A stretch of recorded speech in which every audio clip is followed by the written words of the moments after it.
no caso do Zelensky lá, ele foi eleito em 2019.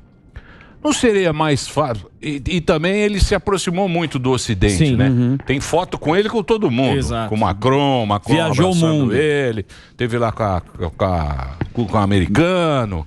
Todo mundo. Todo mundo abraçou o cara. Falou, vem pra cá. Cara bacana. A gente vai ajudar aí. Vamos ajudar você aí. Se precisar, conta com nós. Mesmo porque o povo votou pra ele também ser um cara se desligar da Rússia. Né? Foi a votação democrática. Por exemplo, a Finlândia fica neutra. A Finlândia fica ali, fica fazendo... Pertinho da Rússia. Fica ali, tá, fazendo aquele jogo lá e cá.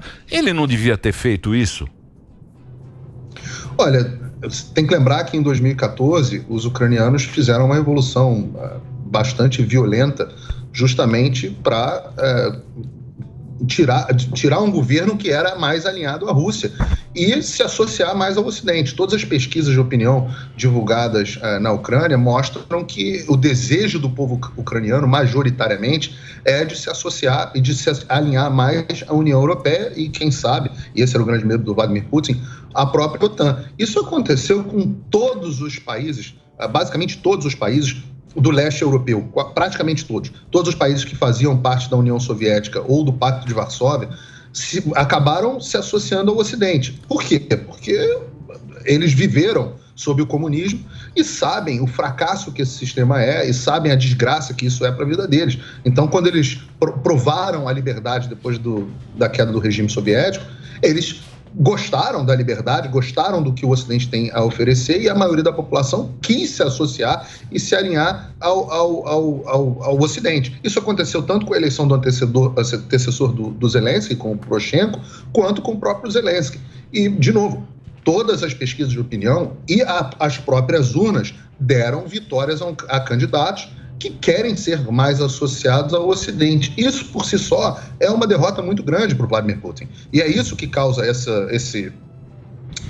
raiva deles. Então, Paulinho, mas por que o Ocidente deixou ele sozinho? A única coisa que a gente viu foi não fazer sanção.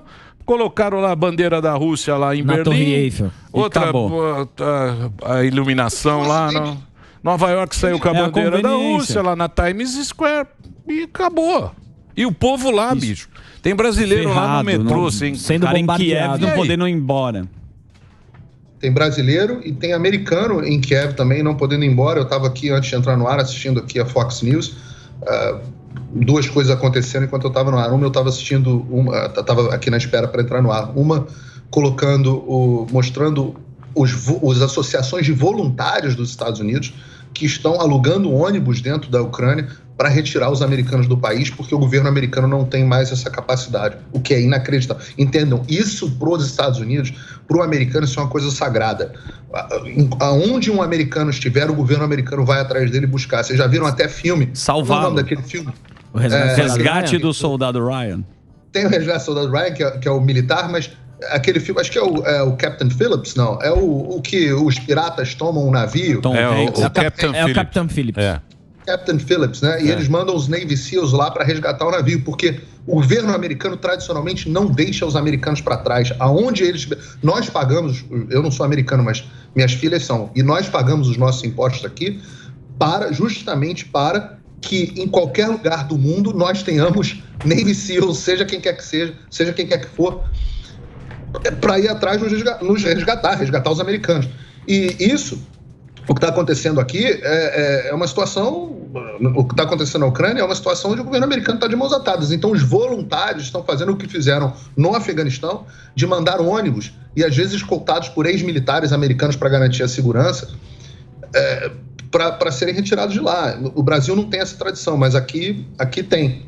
E a pergunta que você me fez, por que o Ocidente simplesmente abandonou a Ucrânia? A resposta para isso é porque o Ocidente, a sociedade ocidental está enfraquecida de propósito, porque esses movimentos pós-modernistas, neomarxistas, foram infiltrados na sociedade de propósito para enfraquecer a nossa sociedade. Hoje nós somos uma sociedade fraca, que acha que palavras machucam, que acha que a ameaça à nossa existência é mudança climática e que, no final das contas, quando é deparado com um perigo real, não tem o que fazer. Os líderes mundiais são todos fracos.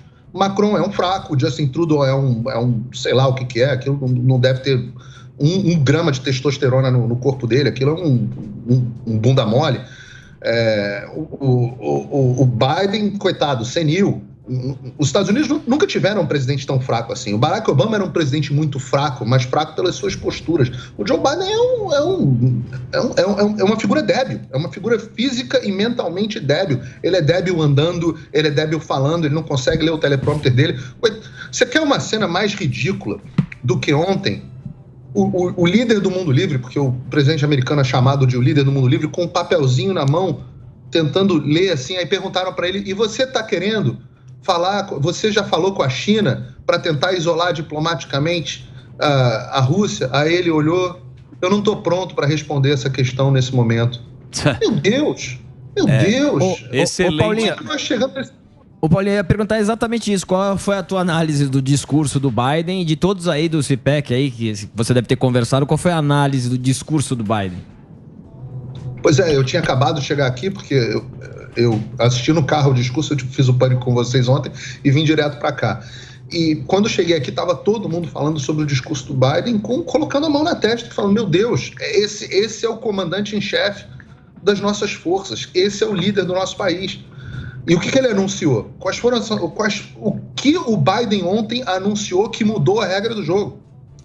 Quais são as duas coisas que ele podia ter anunciado? E eu não vou nem entrar no mérito aqui completamente, se são medidas que deveriam ser tomadas ou não, porque há uma boa discussão a esse respeito. Mas são medidas que, sem dúvida, gerariam um mal-estar mais forte e aumentariam o custo do que o Vladimir Putin está fazendo. A primeira é retirar eles completamente do SWIFT, né? O SWIFT, que é o sistema de transferência internacional entre os bancos. Toda vez que um brasileiro faz uma transferência para os Estados Unidos ou um europeu faz uma transferência para os Estados Unidos, toda vez que há uma transação financeira entre dois países, entre dois bancos, ela é feita utilizando esse sistema chamado SWIFT. Quem já fez transferência internacional sabe. Todo mundo pede o SWIFT Code. E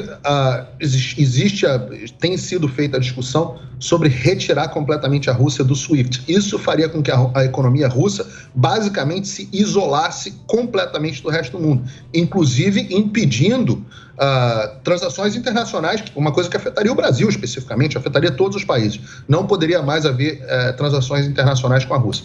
A outra coisa que ele poderia ter feito, e a OTAN poderia ter feito de forma em bloco, é interromper imediatamente a compra de qualquer gota de petróleo russo. Porque, como disse ontem um congressista ucraniano aqui, a partir de agora, cada gota de petróleo russo também carrega sangue do povo ucraniano. Então, essa seria uma medida drástica que ele poderia tomar. E uma outra terceira medida, que seria muito importante, seria ele reverter todas as políticas que ele iniciou no início do seu mandato e o que chamam aqui de unleash, né, que é desacorrentar, tirar da coleira a capacidade de produção energética americana, com combustível fóssil sim, um combustível fóssil que é barato e traz comida, energia, aquecimento para as pessoas mais pobres de forma mais barata, que facilita a produção industrial. Os Estados Unidos eram autossuficientes energeticamente no governo Trump e graças às medidas que o Joe Biden tomou quando assumiu, ele declarou uma guerra aos combustíveis fósseis e por causa disso o preço do combustível disparou e os Estados Unidos, que hoje poderiam estar suprindo a Europa, o Canadá com o seu próprio combustível, né, com o seu próprio petróleo, não está conseguindo fazer isso porque o americano escolheu, não sei se escolheu mesmo, mas aparentemente levou ao poder um presidente que tinha prioridades erradas para o mundo.